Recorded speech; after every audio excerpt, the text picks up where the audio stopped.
హల్లెలూయా యేసు ప్రభున్ ఎల్లరు స్తుతించుడి. వల్లభుని చర్యలను తిలకించి స్తుతించుడి. బిబిలియో అనేటువంటి దాని నుండి రాయబడినటువంటిదే. బిబిలియో అంటే అర్థం ఏంటంటే పుస్తకముల సముదాయం, collection of books, that is called biblio. ఈ బిబిలియో నుండి వచ్చిన పదమే బైబిల్. దీనికి హోలీ బైబిల్ అని పేరు. ఎందుకంటే ఈ ప్రపంచంలో ఏ గ్రంథము కూడా పరిశుద్ధతను బోధించే గ్రంథము లేదు. పరిశుద్ధతను గురించి చెప్పే గ్రంథం, పవిత్రతను గురించి చెప్పే గ్రంథం బైబిల్ గ్రంథం ఒకటే. ఈ గ్రంథంలో ఒక అద్భుతమైనటువంటి పుస్తకం రోమా పత్రిక. ఈ రోమా పత్రిక ద్వారా ప్రపంచంలో ఈనాడు క్రైస్తవత్వం ఉండటానికి కారకులైనటువంటి పెద్ద పెద్ద దైవజనులు ప్రభువుని ఎరిగినటువంటి వారు. వీళ్ళ దాదాపు 18, 19, 20 శతాబ్దంలో ఉన్న దైవజనులందరూ కూడా రోమా పత్రిక ద్వారానే క్రీస్తు ప్రభువు దగ్గరికి వచ్చారు. ఇది దేవుని వాక్యం, మన సొంత మాటలు మాత్రము కాదు. దేవుని వాక్యంలో 14వ శతాబ్దంలో దేవుని యొద్దకు వచ్చిన ఒక దైవజనుడు ఉన్నారు. ఆ దైవజనుడి ద్వారా 15వ శతాబ్దంలో మరొక దైవజనుడు దేవుడి దగ్గరికి వచ్చాడు. అలాగే 16వ శతాబ్దంలో మరికొంతమంది దైవజనులు దేవుని దగ్గరికి వచ్చారు. దీనంతటికి కారణం ఎవరంటే రోమా పత్రిక. పిల్లారా, ఈ పత్రికలో ఒక చిన్న మాట మనం చదువుతాం. అదే 10వ అధ్యాయం 22వ వచనం. మరియు యెషయా తెగించి నన్ను వెతకని వారికి నేను దొరికితిని, నన్ను విచారింపని వారికి ప్రత్యక్షమైనది. దేవుడి లేఖన భాగంలో మన మధ్యలో దీవించి ఆశీర్వదించును గాక. ప్రియమైన దేవుడు వాక్యం వింటున్న ప్రియులారా, ప్రభువైన యేసు క్రీస్తు వారు 2025 సంవత్సరాల క్రితం ఈ భూమి మీదకి రావడానికి కారణం ఏంటంటే వెతకని వారికి దొరకడానికి, విచారింపని వారికి ప్రత్యక్షం అవడానికి, ఆయనంటే ఇష్టము లేని వారికి ఆయన దొరకడానికి, ఆయనంటే ఆయనను గురించి విచారింపని వారికి ఆయన ప్రత్యక్షం అవడానికే ఈ భూమి మీదకి వచ్చారు. ఇలా దైవము అనేటువంటి వాటి గురించి భారతదేశంలో ప్రాముఖ్యంగా సరైన అవగాహన లేనటువంటి పరిస్థితి. దైవమును ఎప్పటివరకు ఏ మానవుడు చూడలేదు. అలాగే దైవం యొక్క రూపం కూడా ఏ మానవుడికి తెలియదు. అలాగే దైవము నేను చూచి కనుగొన్నాను అని చెప్పగలిగిన వారు కూడా లేరు. ఇలా అయితే కనబడినటువంటి దైవం ఏ రూపంలో ఉంటాడో, ఏ స్వభావంలో ఉంటాడో, ఏ గుణ లక్షణాలు కలిగి ఉంటాడో ఆ విషయాన్ని మానవ జాతికి ప్రత్యక్షపరిచిన వాడు ప్రభువైన యేసుక్రీస్తు. ఎందుకంటే దేవత్వము యొక్క సర్వ పరిపూర్ణత కూడా శరీరముగా యేసుక్రీస్తులో ప్రత్యక్షమైంది. అనగా దేవుడు అనేవాడు ఎవరైనా ఉన్నట్లయితే వాని యొక్క స్వభావము, వాని లక్షణాలు, వాని యొక్క పవిత్రత, పరిశుద్ధత ఇవన్నీ ఎంతో సూటిగా ఖచ్చితముగా క్రీస్తు ప్రభువులో మాత్రమే మనం చూడగలం. ఈ మాట చెప్పుడు ద్వారా మనం అనుకుంటాం ఇతరులను విమర్శిస్తున్నాం అనుకుంటాం. ఇది విమర్శ కాదు. ఉన్న విషయాన్ని సత్యమును చక్కగా చెప్పడం అనేది ప్రాముఖ్యం. వీళ్ళరా ప్రభువైన యేసుక్రీస్తు వారు ఈ భూమి మీదకి శరీరధారిగా రాకముందు కూడా ఆయన ఉన్నారు. ఆయన 2025 సంవత్సరాల క్రితం వచ్చాడని మనం లేఖనముల ద్వారా చూస్తున్నాం. అయితే 2025 సంవత్సరాల ముందు అనగా భూమికి పునాది వేయబడక మునిపే ఉన్నవాడు ప్రభువైన యేసుక్రీస్తు వారు. లేఖనముల ప్రకారం మనం చూస్తున్న సత్యం ఇదే. అంటే యేసుక్రీస్తు నిన్న నేడు నిరంతరము ఒకటే రీతిగా ఉన్నటువంటి వాడు. అవును, ఆమె యుగ యుగాలకి ఒకటే రీతిగా ఉండగలిగిన వాడు ప్రభువైన యేసుక్రీస్తు వారు. ఇప్పుడు దేవుని వాక్యంలో ఒక సత్యాన్ని మనం చూద్దాం. ఏంటంటే అది ప్రభువైన యేసుక్రీస్తు వారు 2025 సంవత్సరాల క్రితం వచ్చాడన్నారు. దేవుని వాక్యంలో ఒక వ్యక్తి ప్రభువైన యేసుక్రీస్తు వారి కంటే ముందు దాదాపు 4000 సంవత్సరాల క్రితం ఉన్నటువంటి వారు. 4000 సంవత్సరాల క్రితము ఈ భూమి మీద నివసించినటువంటి వారు. అతని గురించి ఈనాడు ప్రపంచము ఒప్పుకోవలసిందే. ఎందుకు అనంటే ప్రపంచంలో ఉన్నటువంటి 3 జాతులు అతని యొక్క సంతానమే. అతన్ని ఒప్పుకోలేదు అంటే ఈ ప్రపంచంలో ఈ 3 జాతులు లేనట్టే. ఈ 3 జాతులు ఎవరంటే మధ్యాసియాలో ఉన్నటువంటి ఇశ్రాయేలీయులు, అలాగే మధ్యాసియా చుట్టూ ప్రపంచమంతా అల్లుకున్నటువంటి మహమ్మదీయులు. 3వ జాతి ప్రపంచంలో దాదాపు 1/3 వంతు లేక 3/4 వంతు జనాభా క్రైస్తవులు. వీరందరికీ మూల పురుషుడు ఎవరంటే అబ్రహాము. ఇలా ఈ అబ్రహాము దేవుణ్ణి ఎరగనటువంటి వాడు, దేవుడంటే ఎవరో తెలియనటువంటి వాడు, దేవుని మార్గం గురించి కూడా గ్రహింపు లేనటువంటి వాడు. అలాంటి అబ్రహాము యొక్క జీవితంలోనికి ఈ సత్యవంతుడైన దేవుడు వచ్చాడు.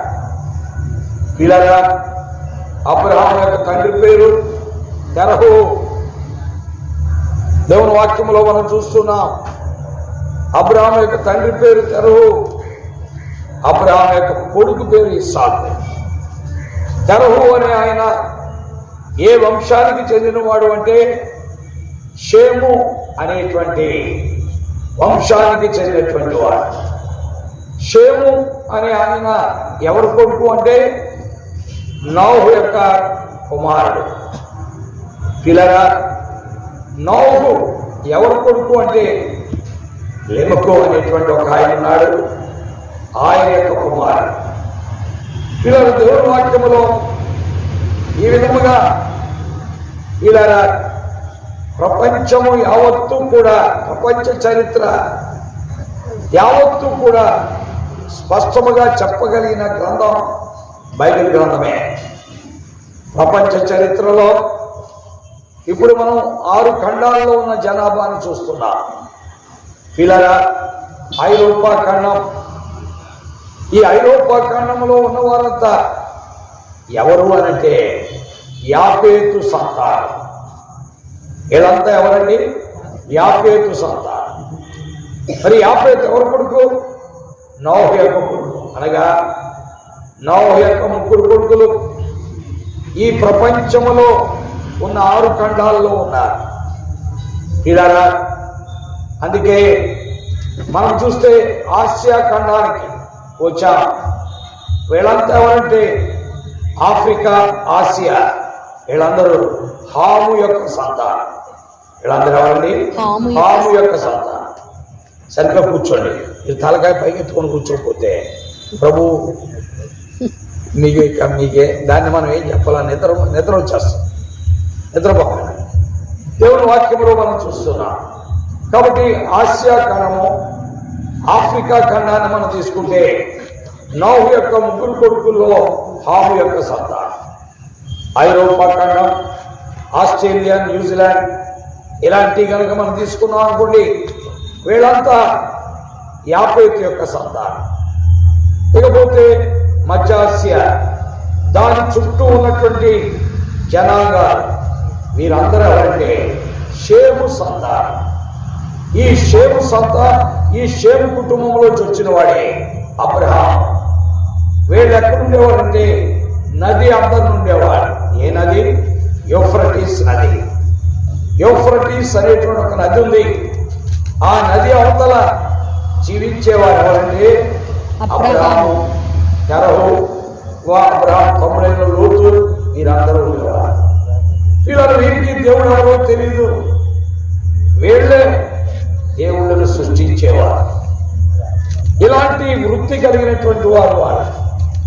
ప్రియా స్నేహితులారా, ఇలాంటి వృత్తి కలిగినటువంటి ఈ వ్యక్తి ఒక దినమున బజార్కి వెళ్ళి బజార్లో తన వృత్తి కొనసాగించిన తర్వాత, తన వ్యాపారం అయిపోయిన తర్వాత మిగిలిపోయిన వస్తువులను సంచిలో వేసుకొని వస్తూ ఉంటే సంచి భుజాన్ని తగిలించుకొని ఆలోచించకుండా వస్తూ ఉంటే సడన్ గా ఒక శబ్దం అతనికి వినపడింది. ఏమని వినపడిందంటే అబ్రామా అన్నాడు. అబ్రామా అన్నాడు. వెనక్కి తిరిగాడు. మనుషులు కనబట్ల. నన్ను ఎవరో పేరు పెట్టి పిలుస్తున్నారు. ఎవరది? ఇక్కడ ఎవరు నిర్మానుష్యంగా ఉంది. నన్ను పేరు పెట్టి పిలుస్తున్నారు, ఎవరది అని వెనక్కి తిరిగాడు. ఎవరు కనబట్ల. మళ్ళా అబ్రామా అనే శబ్దాన్ని విన్నాడు. పిల్లరా, ఈ శబ్దాన్ని విన్న అబ్రాం ఆ దేవుడికి తను తాను ఏం చేశాడు? అప్పగించుకోండి. ఎందుకంటే ఇంతవరకు ఈ అరణ్యములో, ఈ భయంకరమైన నిర్మానుష్యమైన ప్రదేశంలో పేరు పెట్టి నన్ను పిలిచిన వాడు ఎవరో అతడే దేవుడు, అతడే అద్వితీయుడు, అతడే సర్వోన్నతుడు, అతడే సర్వశక్తిమంతుడు. ఆయన మానవునికి కనబడడు, కానీ ఆయన స్వరాన్ని మానవుడికి ఏం చేస్తాడు? వినిపిస్తాడు. ఆయనకి నా పేరు తెలుసు, మా నాన్న తెరహు పేరు కూడా తెలుసు, మా తమ్ముడైన లోతు పేరు కూడా తెలుసు. ప్రియరా, ఇలాగున దేవుణ్ణి ఎరగినటువంటి అబ్రహాము, దేవుడెవరో తెలియనటువంటి అబ్రహాము, దేవుని రూపం ఎలా ఉంటుందో చూడనటువంటి అబ్రహాము కేవలం స్వరాన్ని విని ఆయన్ని నమ్మాడు.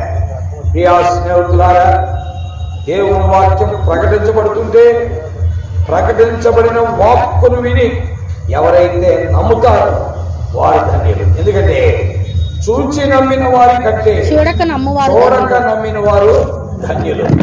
కాబట్టి దైవ వాక్కును నమ్మి, దైవ వాక్కే దేవుడు.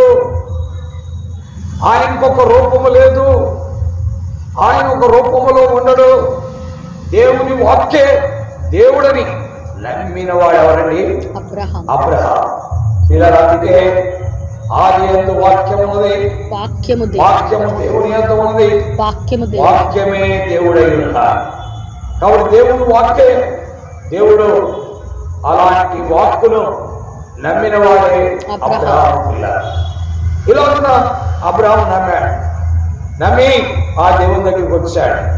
ఇలా అందుకనే రామపత్రికలో రాయబడిన మాటేమనగా అబ్రహాము దేవుని నమ్మెను, అది అతనికి నీతిగా ఎంచబడింది.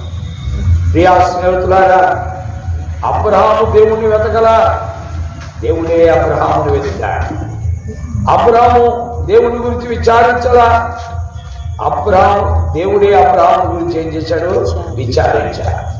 అనగా ఆకాశమందు సింహాసనాసీనుడైన దేవుడు అబ్రహాము గురించి ఆలోచించిన వాడు, అబ్రహాము గురించి విచారించిన వాడు, అబ్రహామును వెతుకుతూ ఉన్నటువంటి వాడు. ప్రియా స్నేహితులారా, ఈనాడు యేసు ప్రభుని మనం నమ్ముకున్నట్లయితే, ఆయన ఎరిగినట్లయితే మనల గురించి విచారించిన వాడు ఆయనే. మనల్ని వెతికిన వాడు కూడా ఆయన. నీవు నేను ఆయన్ని వెతకల, ఆయన కావాలని కోరుకోలా, ఆయన దగ్గరికి రావాలని కూడా అపేక్షించలా. ఇది అబ్రహాం యొక్క జీవితం. ఇలారా ఈ అబ్రహాంకు దేవుడు ఏం చేశాడంటే ఒక వాగ్దానం ఇచ్చాడు. అయ్యా, నేను నీ సంతానాన్ని భూలోకంలోని ఇసుకరేణులో చేస్తాను, ఆకాశమందు నక్షత్రాల వలె చేస్తానని వాగ్దానం ఇచ్చాడు. ఇలాగ అబ్రహాము దేవుణ్ణి కలుసుకున్నప్పుడు అతని వయసు 75 సంవత్సరాలు. అతని వయసు ఎంతండి? 75. అనగా 75వ ఏట ఆ దేవుణ్ణి కలుసుకున్నాడు. అనగా యేసు క్రీస్తు అప్పుడు శరీరధారిగా లేరు, యేసు క్రీస్తు అప్పుడు ఆత్మరూపములో ఉన్నారు. అందుకనే దేవుని వాక్యములో మనం చూస్తుంటే యేసు క్రీస్తు ఒక మత సంబంధమైన వ్యక్తులతో మాట్లాడుతూ యోహాను సువార్త 8:57 ఏమన్నంటే ఆ దినమున నేను అబ్రహామును చూచెదనని 57-58 వచనాల్లో యోహాను సువార్త 8వ చెప్పారు. అప్పుడు ఆ మతస్థులు ఏమన్నారంటే, నీకింకా 50 సంవత్సరాలు కూడా లేవు, నువ్వు అబ్రహామును చూచావా అన్నారు. అప్పుడు యేసుక్రీస్తు వారితో ఏమన్నంటే, నేను అబ్రహాము పుట్టక మునిపే ఉన్నవాడను. అబ్రహామని పేరు పెట్టి పిలిచిన వాడు నేనే. అబ్రహామును దేవుని యొద్దకు సమకూర్చిన వాడు నేనే. అబ్రహాము నన్ను వెతకకపోయినా అతన్ని వెతికిన వాడను నేనే. అబ్రహాము నన్ను గురించి ఆలోచించకపోయినా అతని గురించి ఆలోచించిన వాడు నేనే అని ఆ మతస్థులతో యోహాను సువార్త 8:57-58 చెప్పారు. వారు అన్నారు, నీకు ఇంకా, ఎందుకంటే అప్పటికి యేసు ప్రభు వారి వయసు 32 సంవత్సరాలు లేదా 33 సంవత్సరాలు.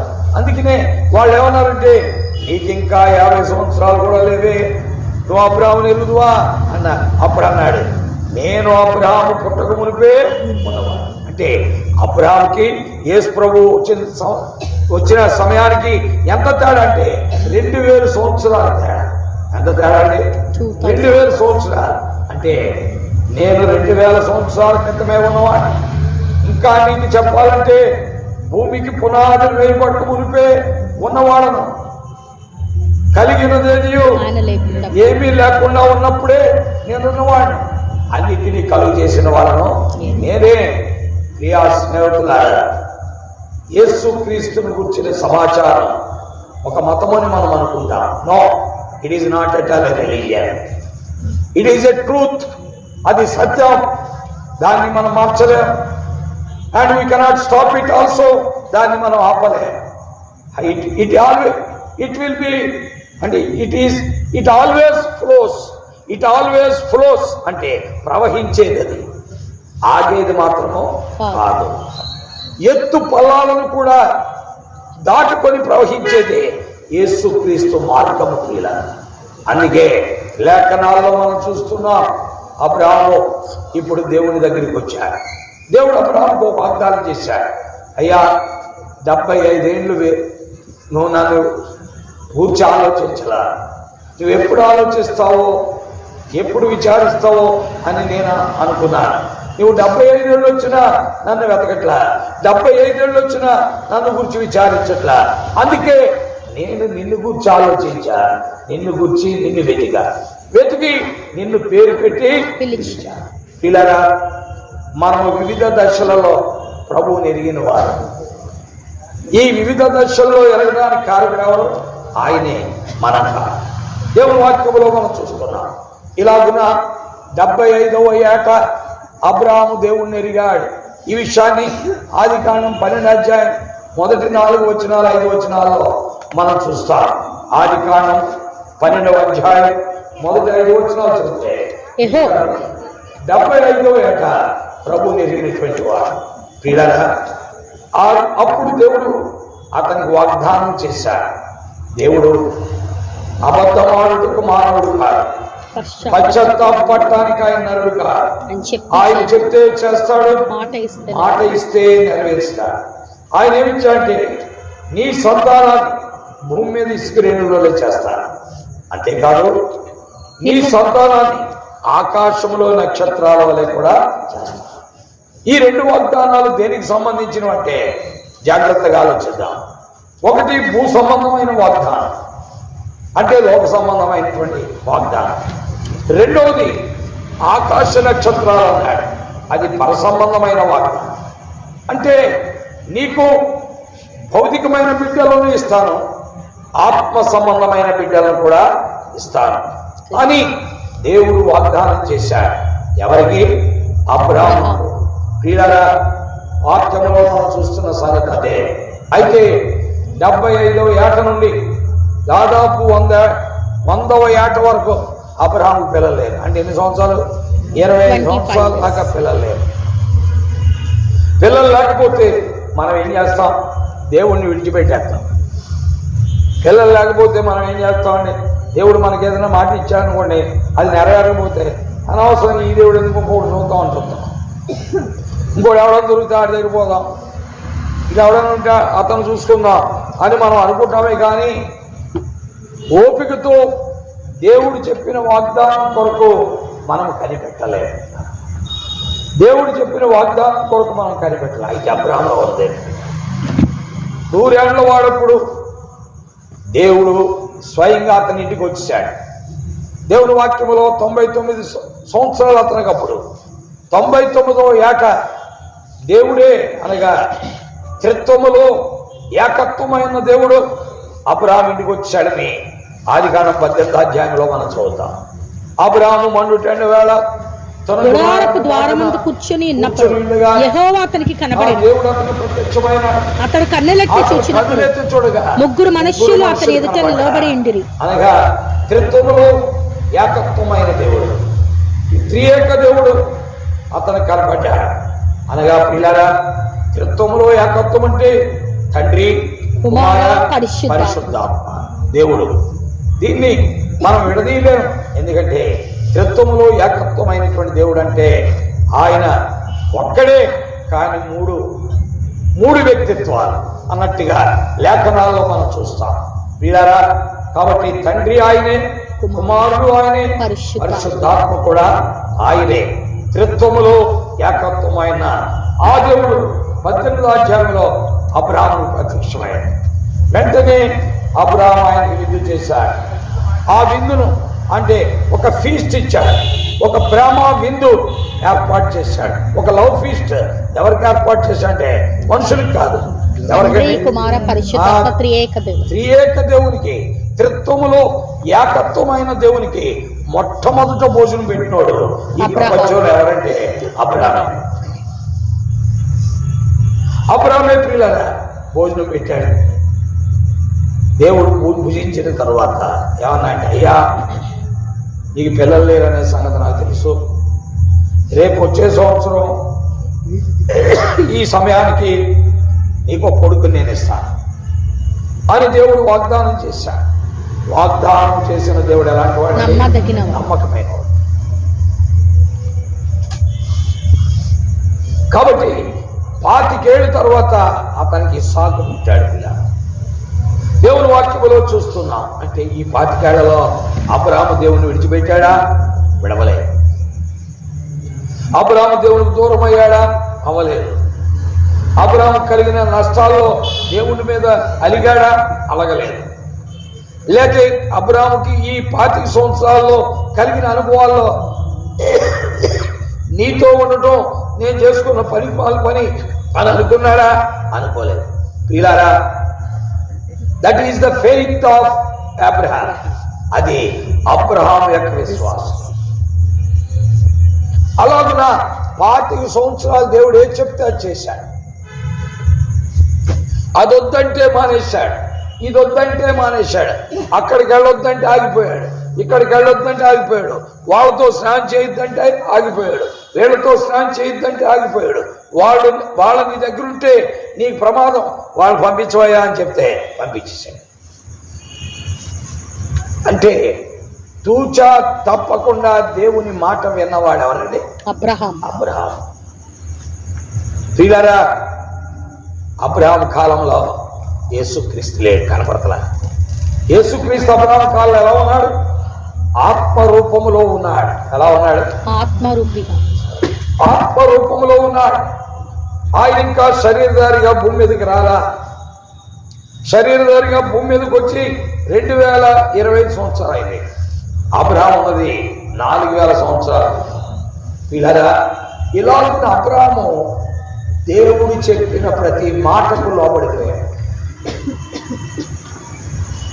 పిల్లలు లేకపోయినా నా దేవుని మాట నాకు వేదవాకు. ఆయన చెప్పిన మాట ఎప్పుడొకప్పుడు నెరవేరుతుంది. ఆయన ఇష్టం వచ్చినప్పుడు నెరవేరుస్తాడు. ఇప్పుడే నెరవేర్చాలని ఏమీ లేదు. ఆయన చిత్తానుసారంగా ఆయన సొంత సమయంలో నెరవేరుస్తాడు. అది అబ్రహాము యొక్క నమ్మిక. పిల్లరా, ఇది చాలా ప్రాముఖ్యమైనటువంటిది విశ్వాస జీవితంలో. తొందరపాటు అనేటువంటిది మంచిది మాత్రము కాదు. ఆయన ఆలస్యం చేస్తున్నాడంటే ఇవ్వకుండా ఆగిపోవడానికి కాదు. మన యొక్క ఓపిక, మన యొక్క సహనం, మనం ఎంతవరకు ఆయన మంది నిరీక్షణ ఉంచుతాం, ఎంతవరకు ఆయన నమ్మిక ఉంచుతాం, లేదా ఆయన విడిచిపెట్టి బయటకు వెళ్ళిపోతామా, ఇవన్నీ కూడా దేవుడు కనిపెడుతూ ఉంటారు. అబ్రహాం 25 ఏళ్ల కాలంలో దేవుణ్ణి విడవల, దేవుణ్ణి ఎడబాయల, దేవునికి దూరంగా కూడా వెళ్ళల. అదే సమయంలో దేవుడు కూడా అతన్ని విడవలేదు, అతన్ని ఎడబాయలేదు, అతన్ని వెంటాడుతూనే వచ్చాడు. ఇలాగా ఇలాగున వచ్చిన అబ్రహాం ఇప్పుడు ఏమైపోయాడంటే దేవునికి ఏమయ్యాడని రాయబడింది బైబిల్లో?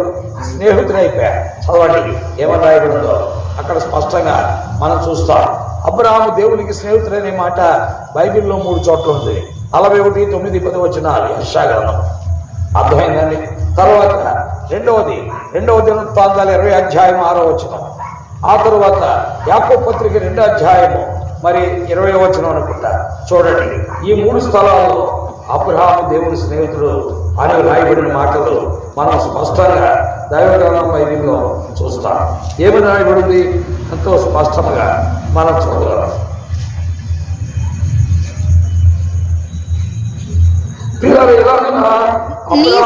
నీ స్నేహితుడైన అబ్రహాము యొక్క సంతతికి. చూసారా, అనగా అబ్రహాము ఎంత విశ్వాసముతో ఉండడం బట్టే he became friend of God. Abraham became friend of God. దేవునికి స్నేహితుడయ్యాడు. చేరువచ్చిన విశ్వాసులారా, మనము దేవునికి స్నేహితులు అవ్వాలంటే దూచా తప్పకుండా ఆయన్ని వెంబడిస్తే అప్పుడు అవుతాం, లేకపోతే మనం అవ్వలేం.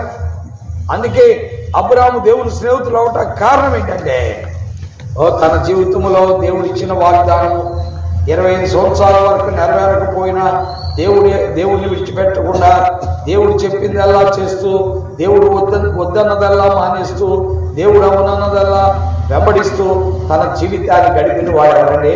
అబ్రహాం. ఇది పైనుండి చూసిన దేవుడు ఏమన్నంటే నా స్నేహితుడైన అబ్రహాం.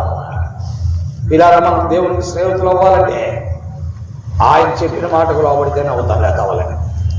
అదే యోహాను సువార్త 15వ అధ్యాయము మరి మనం 14వ వచనంలో మనం చదువుతుంటే అక్కడ రాయబడిన సత్యం అదే. యోహాను సువార్త 15వ అధ్యాయంలో మనం చూస్తుంటే అక్కడ రాయబడిన మాట ఏంటంటే స్పష్టంగా దేవుడి వాక్యంలో మనం చూడగలం. 15వ వచనం, దాసుడు తన యజమానుడు చేయు దానిని ఎరుగును, నేను మీకు ఆజ్ఞాపించి వాటిని చేసినలా మీరు నాకు స్నేహితులైంది. అదే అబ్రహాము దేవుడు ఆజ్ఞాపించినది ప్రతిదీ తూచా తప్పకుండా చేయటం వల్లే he became friend of God. దేవునికి అతను ఏమైపోయింది? స్నేహితుడు. ఇప్పుడు దేవుడు అన్నాడు అబ్రహాముతో, దేవుడు ఏమన్నాడు? బాబు, నీలాగా నేను నిన్ను వెతికాను, నేను నిన్ను గురించి విచారించాను, నువ్వు నా దగ్గరికి వచ్చావు. నా దగ్గరికి వచ్చిన నాటి నుండి నాకు దూరంగా నువ్వు పోలేదు. ఇప్పుడు లోకములో ఇంకా నన్ను ఎరగని వారు చాలా మంది ఉన్నారు. వారికి అనేక విధాలుగా వాక్యాన్ని మరి బోధిస్తున్నా దైవజనులను పంపిస్తున్నా, దేవుని సేవకులను పంపిస్తున్నా, కానీ వారి మాట వినట్లేదు. కాబట్టి నేనే భూలోకములోకి వెళ్దాం అనుకుంటున్నా, అయితే ఎవరి ద్వారా వెళ్ళాలని ఆలోచిస్తున్నా. నీ కుమారుడిగా వెళ్తానని ఆయన నిర్ణయించుకున్నా. అందుకే మత్తయి సువార్త 1వ అధ్యాయం మొదటి రోజున మనం చూస్తుంటే అబ్రహాము కుమారుడైన దావీదు కుమారుడైన యేసుక్రీస్తు వంశావళి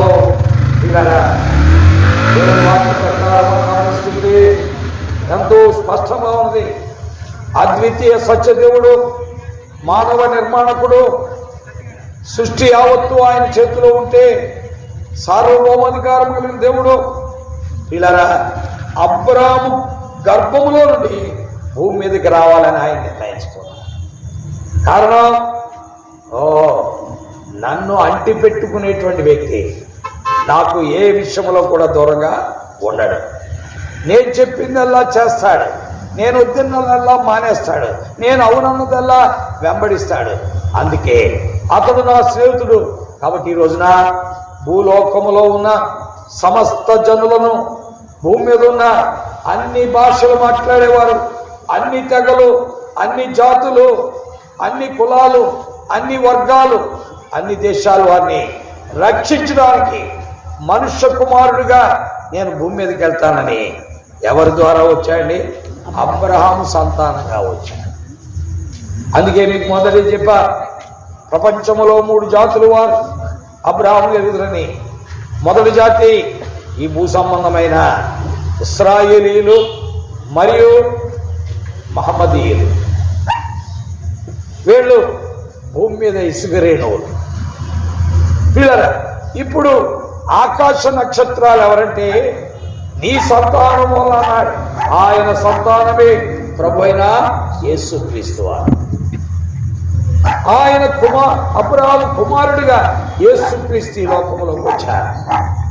అందుకే ఆ యేసుక్రీస్తు ప్రభువును ఎంతమంది అంగీకరిస్తారో, ఆ యేసుక్రీస్తు ప్రభువును ఎంతమంది నమ్ముతారో వారందరికీ దేవుని పిల్లలయ్యే అధికారం ఇస్తారు.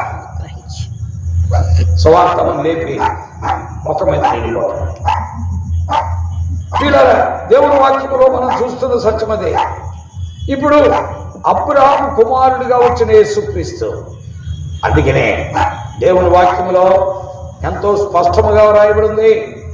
గలతీయులకు రాసిన పత్రిక 3వ అధ్యాయం ఆఖరి వచనములో మనం చూస్తాం. ఏమని రాయబడింది చదవండి. ఆ గలతీ 3వ అధ్యాయం ఆఖరి వచనం. మీరు క్రీస్తు సంబంధులైతే ఆ పక్షమందు అబ్రహాము యొక్క సంతానమైంది. మీరు క్రీస్తు సంబంధులైతే ఆ పక్షమందు అబ్రహాము యొక్క సంతానమై వాగ్దాన ప్రకారము వారసులై ఉంటారు. పిల్లరా, ఇప్పుడు ఆకాశ నక్షత్రాలు ఎవరంటే క్రీస్తు సంబంధులు. ఆకాశ నక్షత్రాలు ఎవరంటే క్రీస్తు సంబంధులు. అందుకనే ఆ క్రీస్తును ఎవరైతే నమ్ముతారో ఆ క్రీస్తు అందరి కొరకు వచ్చిన వాడు. అందుకే ఆయన ఈ భూమి మీదకి అబ్రహాము సంతానముగా వచ్చిన దినమున ఇదిగో ప్రజలందరికీ కలగబోవు సంతోషకరమైన శుభవర్తమానం. దావీదు పట్టణములో నేడు రక్షకుడు నీ కొరకు పుట్టి ఉన్నాడు. ఈయన ప్రభువైన క్రీస్తు. ఈమెన దేవుడు వాక్యం ఏంటో పిల్లరా, యేసు క్రీస్తు అందుకే అందరికీ కావలసిన వాడు. ఆయన అబ్రహాముని ఎలా వెతికాడో అలాగే ఈనాడు భూమి మీద ఉన్న ప్రపంచంలో మానవ జాతిని వెతికి రక్షించడానికి, నాశనం నుండి తప్పించడానికే ఆయన మనుష్య కుమారుడిగా ఈ లోకంలోనికి వచ్చాడు. అందుకే లూకా సువార్త 19వ అధ్యాయం 10వ వచనంలో అన్నాడు, నశించిన దానిని రక్షించుటకు మనుష్య కుమారుడు ఈ లోకంలోనికి. ఇలా దేవుడు మానవుడిగా మారిన దినాన్ని క్రిస్మస్ దినము అన్నారు. క్రిస్మస్ అంటే దైవము మానవ రూపంలోనికి రావటమే. దైవము మానవ రూపంలోనికి మారటాన్ని క్రిస్మస్ అన్నారు. అలాగున మానవ నిర్మాణకుడైన దేవుడు, ప్రపంచ నిర్మాణకుడైనటువంటి దేవుడు, విశ్వానికి నిర్మాణకుడైనటువంటి దేవుడు అబ్రహాము సంతానముగా ఈ భూమి మీదకి సశరీరుడిగా ప్రత్యక్షమయ్యాడు. ఇది దైవభక్తిని గుర్చిన మర్మం, గొప్పదైన ఇది దైవభక్తిని గుర్చిన మర్మం. ఇది ప్రియులారా, అలాగనే ఈ భూమి మీదకి వచ్చిన యేసు క్రీస్తు నశించిపోతున్న మానవ జాతిని వెతుకుతున్నారు ఈరోజు. ఆయన